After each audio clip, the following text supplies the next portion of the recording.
Hey guys, welcome back to the Jay's Fit Down podcast. I'm your host Jay, and of course here with Jonathan Hooker, host of the Sports Den podcast. Glad to have him back on the show. We had him on before, and he's back on to talk some ball with us. Some great topics we have on tap today, so we'll get into that. Jonathan, thank you for joining us today. Man, thanks for another invite, man. I'm proud to be back on. Proud to be back on, be a regular guest, and can't wait to talk ball with you. Yeah, of course, man. So what we'll get into today is we'll talk the top 5 most electric athletes in college football ever. So that should be interesting. Then we're going to talk top 3 sleeper teams in the NFL this year. So I'll give my picks. Jonathan will give his. And we'll also get into the downfall of, or are we seeing the downfall of the New England Patriots? And then a special wild card question at the end. But Jonathan, so let's get started, man. Who are your top 5 most electric college football athletes all time? Okay. Well, for my list, I'm going with people that I saw. Okay. And I'll go with one person that I heard a lot of. So there's no order. This is no order. So don't kill me when I say say. Okay. Cam Newton, his one season carries a lot of weight because when you think about Cam Newton, you saw him every Saturday. He was like, man, he started something special at Auburn. He kept doing the Superman, and people like we saw people at the playgrounds doing the Superman. It was all over the NFL when he got to the league, so it was pretty big. So I say Cam Newton, and then also there was a stat that I saw that no other player on his team played it down in the NFL. He was the only one. Wow. Yeah, so so that's why I say Cam Newton. Number 2, Tavon Austin. Because growing up, I say in middle school, he dropped his senior highlights. Literally, you'll watch it before recess. You'll say, I'm gonna play like this, or you watch it before your game, say you're gonna play like that. Exactly how Tavon Austin played. And Tavon Austin was drafted a top 10 pick. Just based off of his electricity alone, his impact on the game. Number 3, DeAnthony Thomas. DeAnthony Thomas at Oregon. Oregon, like people don't understand. Oregon was a national program where everybody wanted to go because you saw him, you saw Marcus Mariota, you saw the Michael James, you saw all those guys come in and be an impact on the team. Number 4. Lamar Jackson. Lamar Jackson was electric. I remember him playing against Florida State, and they said College came to Louisville, Kentucky, saying, "Well, Louisville hasn't played anyone good, so I'm gonna get a nod to Florida State." Lamar came in and scored like 5 touchdowns in the first half, and he said to the camera, "They said we ain't played nobody though," and he just moved on. Number 5, this is the person that I heard a lot of and people told me about, and it's Reggie Bush. Reggie Bush is my 5th one, and I went back to go watch his highlights. If Reggie Bush was in today's league, he'll probably look at as an all-time great. And then for my honorable mention, from what I saw, RG3, Christian McCaffrey, and Marvin Harrison Jr. And give me a sleeper pick, Trayvon Boykin from TCU. Okay. So that's a pretty good list, man. I actually have a couple of those players from your list on my list also. So I'll go ahead and give mine. So again, yeah, no order. Okay. But so nobody come and kill me in the comments, please. Okay. So I got Reggie Bush. I mean, his take speaks for itself. He was dynamic. He was there at USC, and then I'm going Jalen Waddle. Yeah. I was surprised you didn't mention Jalen Waddle. Dude, listen, this guy was like a touchdown, basically, like automatic touchdown every time he got the ball in his hands. Like, I mean, if he didn't, it was going to be a huge gain of yardage. I mean, right? Because he the shiftiness and the way he's able to get in and out of his cuts, and his return game on special teams. Like, dude, he was like a video game character. So I'm going with Jalen Waddle there. Then I'm going Tavon Austin, of course. Just huge for West Virginia there. Like I said, you watch the tape, like, man, yeah, I want to play like this dude. I'm playing like him, like this, because every time he got the ball in his hands, same things, like this dude's going all the way. You just knew it. Then I have, Johnny Manziel. Okay. Okay. Now, again, nobody come and kill me in the comments, all right? If you watch Johnny when he was at Texas A&M, the dude was a beast. He was phenomenal. Just a great athlete. Very explosive guy. And then up next, I'm going to have the same pick as you again there with Anthony Thomas. Just dynamic, really great. Like if you're a coach, you have players like that you can just use. It's crazy. So, yeah, those are my picks. I like that 5. I'm surprised I didn't hear Devontae Smith for you. Devontae Smith, I love Devontae Smith. I think he's great, and I think he's one of the best upcoming receivers in the league. However, as far as electric, I don't know. I'll put him on par with those guys that I mentioned just in that group, just because look who we were talking about, even your group too. Like look at those core guys we were talking about. Smith was more of a guy. Production. He just broke. He just he would catch anything you throw. He had great speed, great awareness, but I don't know if I'll put him in that group. Understandable. Yeah. So that's my group. But I mean, no, I didn't know the Cam Newton stat though. I didn't know that was so. Nobody on his team got to NFL. Nobody. But him. That's crazy. They didn't even play it down in the NFL. Exactly. That's why I hold the Cam Newton season so high up, because once I hear that, it's like, did Cam Newton play with like a FCS team and he just made Auburn look that good? Because the year before, Auburn was terrible. And then Cam Newton comes in, he went through a lot of adversity, transferring from Florida, basically getting kicked out, then going to junior college, had to humble himself, then come to Auburn, then deal with all the adversity at Auburn, then coming back and beating Alabama, your team, 28-3 in Bryant-Denny Stadium, and it showed that Cam Newton was generational talent. Yeah. You didn't have to remind me there though of that. You didn't have to remind me of that, man.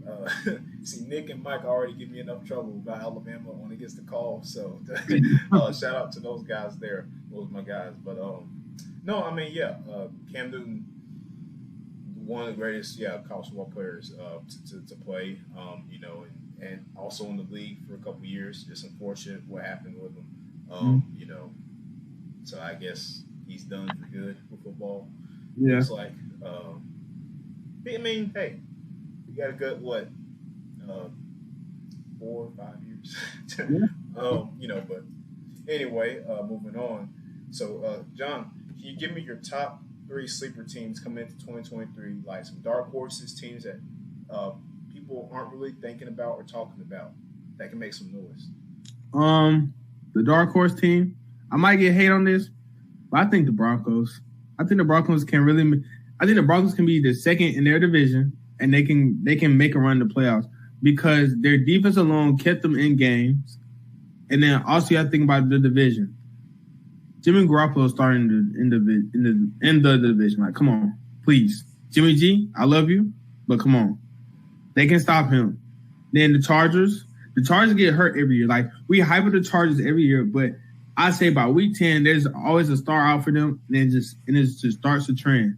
People just start getting hurt. I think the Chargers, if they keep getting injured, I think the Broncos can overtake that second spot because they're not going to be better than the Chiefs. But I do believe with that addition with Sean Payton, Russell Wilson will get back to his old ways. I think that I think that Russell lost weight in the offseason, and he looked really good from what I saw and from what I heard all on social media. I think that the Broncos will do great throughout the season, and I think that they will be in the playoffs. My number 2 team, I think it'll be the Bears. The Bears can be like the Giants this year, but a better offense. But listen, because I know what you're thinking. But you got to think about how the Giants were last year, because they had 2 teams in front of them that were great offensively and great defensively, with the Eagles and the Cowboys.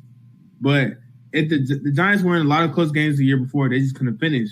Well, now I believe the Bears are in the same position where they have the opportunity to finish those games, because then they now have a profound leader on the defensive end, with Tremaine Edmonds, and they can go on and they can lean on him, and he can provide that spark for the defense, and they can win some games. They can be third in the division, like the Giants. And I think that those are my 2 dark horses. Well, my main sleeper team is the Detroit Lions, because we have to think about it. Jared Goff had a case to be the number 2 quarterback in the NFC, and now they get back Jameson Williams.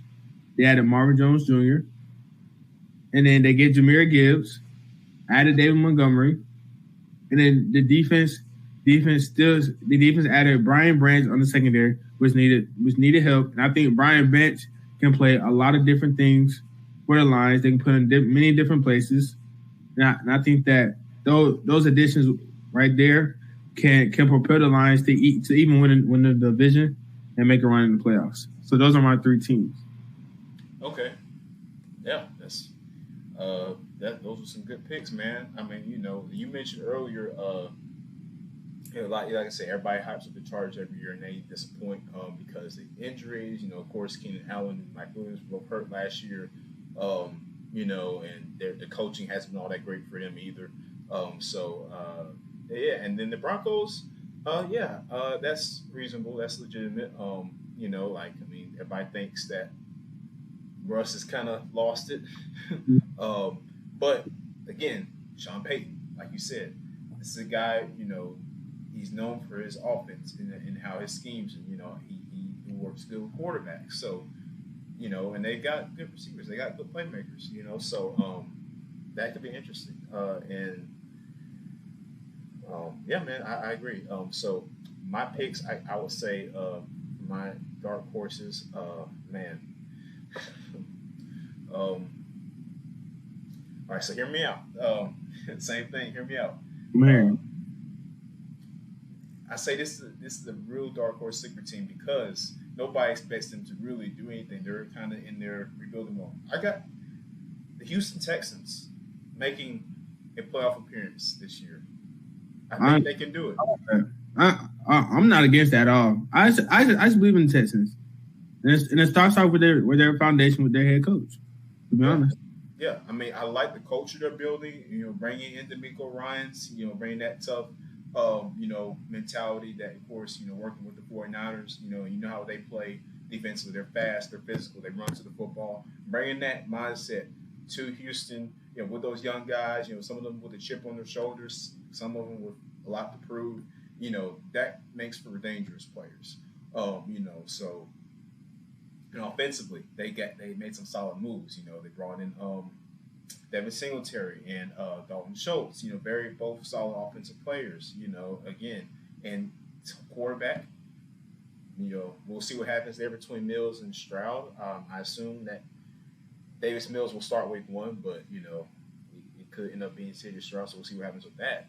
I think Texans. I give them like a 9 wins playoff wild card appearance. 9. I think 9. Okay, so you're telling me they're sweeping a team in their division. They have to. It's possible. I know it's a real hot take, but the Texans look even last year, man. In a lot of those games, they were in a good number of those games last year. They fought. They competed. Okay. I think this is a different team, man. I think there's a different hunger to them. Like even Jalen Petrie, he said that the energy and the vibes just feel different in Houston this year. I feel like they. Mm. I know it's a very bold take, but Actually, that's when I think about it.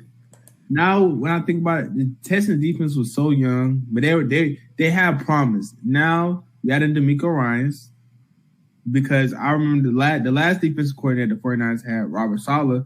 He went to New York, and look at New York now. So now I have to look at them like this. They got a great young corner in Derek. They have a nice safety. Yep. In Jalen. Then they added Will Anderson. Had a great draft. Yeah, I say 8, but I can see 9. Okay, you kind of got me on. You kind of got me on Texas train right now. Okay, I give you that. Okay, Texas. Okay. Yeah, I'm giving the Texans some love today on the podcast. Okay, I got to give the Texans some love. All right, I think they can make a legitimate case to be in the postseason. And just have, or even if not the playoffs, dude. Like a year where they don't just suck the whole year. I don't see that. I think we're going to see improved play across the board statistically, just overall from the team. I just think I'll see that. And then my next team up is, of course, the Detroit Lions. Same thing with you. I feel like the Lions, offensively they had a great team last year. Just the defense, but they added to that. You got C.J. Gardner-Johnson. You got Emmanuel Mosley. You still got Aiden Hutchinson. He's being his second year. So, they made an effort to add to the defense. I think that, that the Lions will be like second in the division this year in the NFC North. I got them there. Over the Bears. Okay. I like that. Yeah. And my last team, of course, I got to give some hometown love to my Falcons. I got the Falcons as a sleeper team this year. And to be honest, the Desmond Ridder hate right now, I don't get, because I'll say this. Desmond Ridder doesn't even have to do a lot. If he just passes for 3,000 3,500 and throws for at least just 20 to 25, doesn't turn the ball over a lot, and we all know you guys are going to use him as a runner, I feel as though the Falcons can win a division and can win 9 games. I'll say that. And I'm the biggest Falcons hater I know, because my mom cheers for them all the time. She watches all the games on Fox. She even goes to the game and says, "Mom, you're wasting your money." But one thing I can say about Falcons fans, you guys are loyal, no matter how bad the team is. And I can say you guys are reaping what you sow right now. You guys drafted Kyle Pitts. Now he will be used better as a receiver. You drafted Drake London. We saw the promise and we saw the connection between him and Ridder. And now we're seeing the defense, the D-line. I don't know how. Y'all spent our money very well this offseason. Yeah. I have to give love. I have to give love to the hometown team. Hey, if the Falcons don't win the division, there is a problem. Yeah, because when you look at the rest of the division, I mean, the Saints, I can see a little bit of a threat there. That'll be tight, but other than that, Tampa Bay, Baker Mayfield, enough said there. Carolina, rookie QB. You don't have a true, number one wide out there. A guy that that's kind of is going to separate himself there and be that go-to guy. They just don't have it. They don't have it. So it's really the Falcons' division to lose. To me, I think it's their division to lose. I honestly think. I mean, their defense improved. So we'll see what happens. When they play. But on paper, they made great additions. So yeah, man, I'm going with the Falcons. Any honorable mentions for you?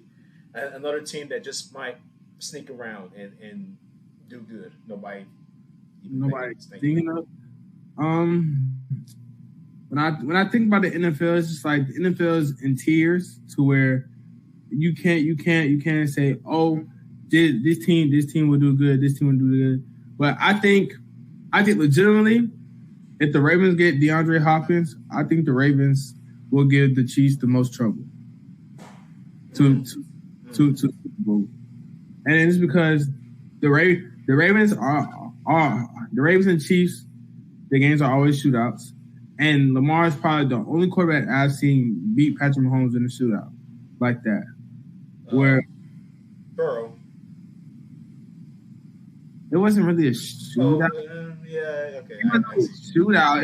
It was a close game. I'm gonna, but a shootout where it's like in the 40, yeah.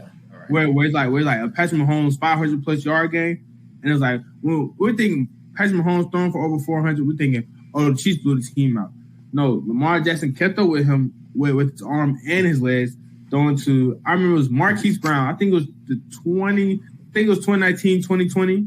Yeah, it was like a couple years after that. But now the Ravens are all in on Lamar. Gave him the contract.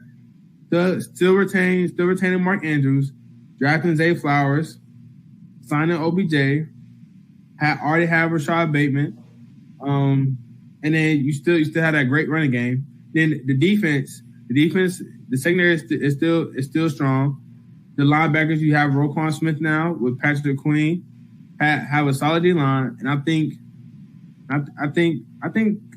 that they'll be the ones to be in the trouble. They'll be the ones to give the most trouble to the Chiefs if they get DeAndre Hopkins. That's the only way. That's the only way I see it. But another team is the Dolphins. Okay, well, the Dolphins, I can see that. Now it's the thing with them is it's just who can stay healthy. That's like the big thing. If he can stay healthy, like they have a legitimate chance to compete in the AFC East. So yeah, I agree with you there. Definitely the Dolphins. So I hope, and just for Tua's sake, man, I hope he can stay healthy. Man, I want to see him play more. I want to see him play and the Dolphins to do well. Because Mike McDaniel's a great coach, man. He's a funny dude too. So, definitely the Dolphins. I think my last one. Give me the Seattle Seahawks. I like them a lot. Pete Carroll, player. He has the charisma. Geno Smith. Okay. Kenneth Walker, added another great rookie running back out of UCLA, a trio of receivers. I don't know how, but JSN going to the Seattle Seahawks, we have an opportunity to look at the Seattle Seahawks to where there will be a team with three receivers over 800 yards, because I feel like so JSN in the slot.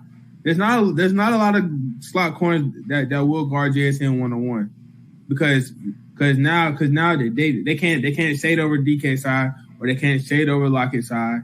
They actually have to play man defense, and if they go zone, Tyler Lockett is great at finding space in the zone, and then you already have JSN who's arguably at that stage in their career a way better wide receiver.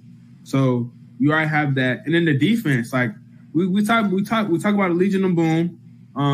But now I think they're trying to make a different version of that with adding Devin Witherspoon, already having Tariq Woolen, then getting Jamal Adams back, and then I think they have a chance to win the division. I'll say that because with the 49ers, they're questioning that quarterback.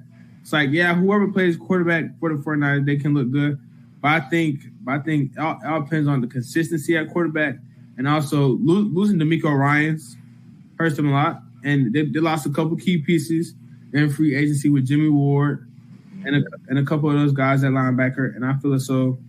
If the Seattle stays the course, I think they can win the division. So yeah, those are my three honorable mentions. Okay, yeah. The Seahawks. I did not think they were going to take. First of all, I didn't think they were going to take Witherspoon with that pick in the draft, and they did. And you add him to that secondary with Woolen on one side, him on the other, dude.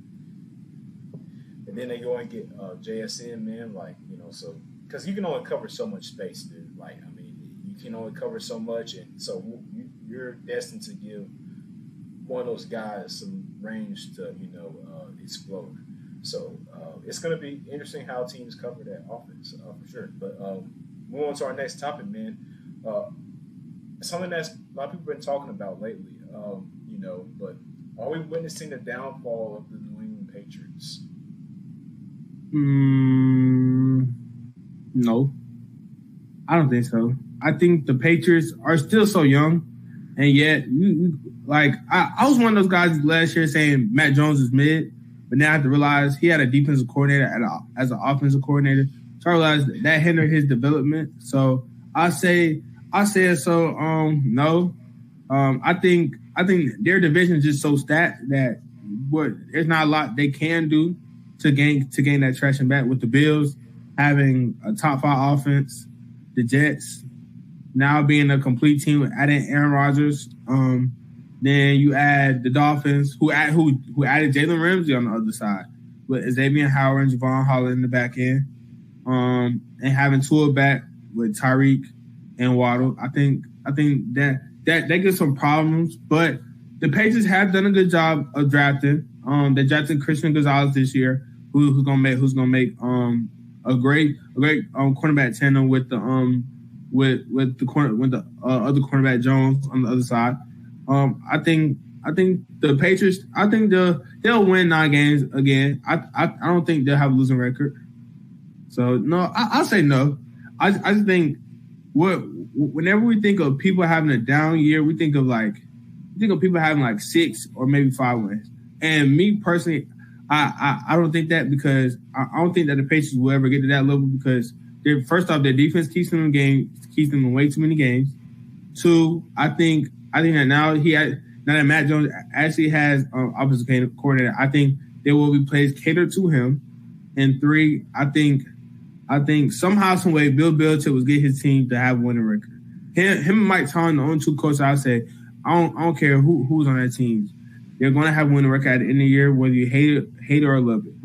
So those are 2 winners right there. Okay. Yeah. All right. That's a good point, man. I just wanted to ask that because the Patriots right now, they've been getting a lot of hate right now, especially with like you said, having a DC calling offensive plays. But anyway, that's not the case. They hired Bill O'Brien to come back to be their offensive coordinator. So we should see some improvement within that offense, because overall, just watching them last year, man, it just looked wacky. So there even talks about, man, Jones trade. So it was crazy, man. That's how much hate that's how much people were focusing on the Patriots, and you never all the attention they used to get used to be just raiding the Pats. Are they gonna do it again? You know what I mean? It was because when they were on their run, Buffalo, Miami, those teams, they weren't good like they are now. So New England really easy, and the Jets easily were running away with the division every year. So, but now things have changed. So we'll see how that goes, man. But yeah, Patriots. Who knows? Yeah, I'm just glad they got that sorted out, man, for Matt Jones to say, because he looked like he was about to lose it. Mac looked like he was ready to go. Yeah, Matt Jones, man. So of course I support him, Alabama guy, but we'll see what happens there. But yeah, man. Before we get to our wild card question, DeAndre Hopkins released today, and you mentioned him a little bit earlier. Landing spots, possible landing spots for D Hop, and then where do you think he actually will end up? I saw a lot of traction with the Bills, and I saw a lot of traction with the Ravens, and I think it was an NFC team that was interested in him. I couldn't find which team was it, but I think it's so where D Hop will go. I think D Hop's gonna go to the Ravens, because when we saw those interviews and you saw how D Hop was just talking about Lamar, how Lamar was this, Lamar was that. Lamar is like a generation quarterback. Like you cannot get the man weapons. So I think D Hop. I think realistically D Hop should go to the Ravens, because I feel like D Hop will be a solidified number one wide receiver with like they check off all the boxes that he wants. He wants a solid management, a solid quarterback who loves the game, and then he has a team that would love him for him. And I think the Ravens check off all those boxes because when I think about John Harbaugh trusts Lamar more than a lot of coaches trust their quarterback, because I remember it was Lamar's. I think it was Lamar's MVP year where he had asked Lamar, "Do you want to go for it on fourth down?" He had asked him. Lamar was like, "Yeah, like coach, let's do it." They did it in Seattle. He said, "Hey, coach, like coach, come on, like let's run it, let's go." He was like, "You sure?" He said, "Coach, like I got you." So then when I see that player and coach trust in that relationship, I think it's so D-Hop wants that in his coach to where if D-Hop said, "Hey, throw it to me," like I got you. I think Coach Harbaugh like, "Hey, get on the D-Hop side and let's see what happens." And then adding Georgia's offensive coordinator Todd Monken to what he did and his success at Georgia to make players look good in those plays. I think that there will be a chance for a lot of fireworks to be happening in Baltimore, and I think D-Hop wants to be a part of that. So I think D-Hop going to the Ravens will be it. Yeah, I can see it. And yeah, like you said, most likely teams, of course, the Bills, Ravens, Chiefs. I even saw the Chargers in there.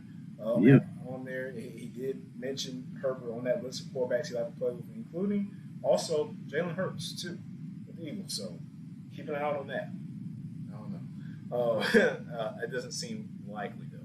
But anyway, that'll be interesting to see what happens with that. So, but now, man, we'll move on to our wild card question here that we like to have fun here on Jays Sit Down. So, I'm going to ask you, man, what is your favorite Kevin Hart movie, bro? That's a really tough question. Wow. He's been in a lot of them. Yeah. Okay. So first, I won't do any of his comedy shows that he did on Netflix. Even though they are elite, I'll take those off because he didn't really act. He was just on stage doing stand up. So I'll let that pass. The